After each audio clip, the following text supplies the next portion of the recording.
Pair of linear equations in 2 variables లో మరొక 4 marks problem చూడండి. ఇది కూడా ఇంతకు ముందు ఆగస్ట్ ఐ మీన్ 2022లో వచ్చింది, 2019లో వచ్చినటువంటి ప్రాబ్లం. ఇలాంటి ప్రాబ్లం మళ్ళీ ఈసారి కూడా రాబోతుంది.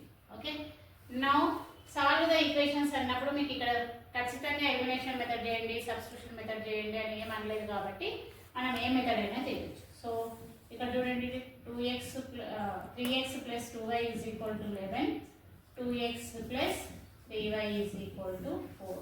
So this is equation 1, this is equation 2. వాళ్ళు ఇచ్చిన ఈక్వేషన్స్ 1 and 2 అని అనుకోండి. ఇప్పుడు నేను ఇందాక చెప్పినట్టుగా ఇప్పుడు x కోఎఫిషియెంట్స్ అన్నా ఈక్వల్ చేసుకోవాలి లేదా y కోఎఫిషియెంట్స్ అన్నా ఈక్వల్ చేసుకోవాలి. సో నేను y కోఎఫిషియెంట్స్ ని ఈక్వల్ చేసుకోవడానికి ఇక్కడ y కోఎఫిషియెంట్ ఏముంది, 3 ఉంది కాబట్టి ఫస్ట్ ఈక్వేషన్ మల్టిప్లై విత్ 3 చేస్తున్నా.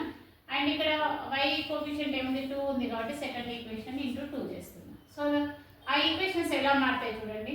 3 3s are 9x, 3 2s are 6y, 11 3s are 33. ఇక్కడ 2 2s are 4x, 2 3s are 6y, 2 4s are 8. అవునా? ఇప్పుడు చూడండి, minus minus minus, so you get cancel. 9 minus 4 minus 9 minus 4 5x is equal to 33 లో 8 అంటే ఎంత వస్తుంది, 25. 33 minus 8 25. So x is equal to 25/5. 5 1s are 5 5. So x is equal to ఎంత, 5. Now చూడండి, ఈ x is equal to 5 వచ్చినాక substitute ఏదో ఒక ఈక్వేషన్ లో దీన్ని సబ్స్టిట్యూట్ చేయండి. Substitute x is equal to 5 in equation 1 గానీ 2 గానీ మీ ఇష్టం. In equation 1. ఓకే, ఈక్వేషన్ 1 చేస్తే ఏమొస్తుంది, ఇక్కడ చూడండి ఈక్వేషన్ 1 ఏముంది, 3x plus 2y is equal to 11.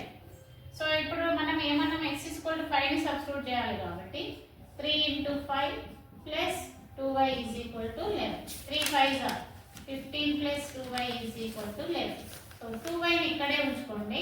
11 దీని అటువైపు ట్రాన్స్పోజ్ చేస్తే ఏమొస్తుంది, -15.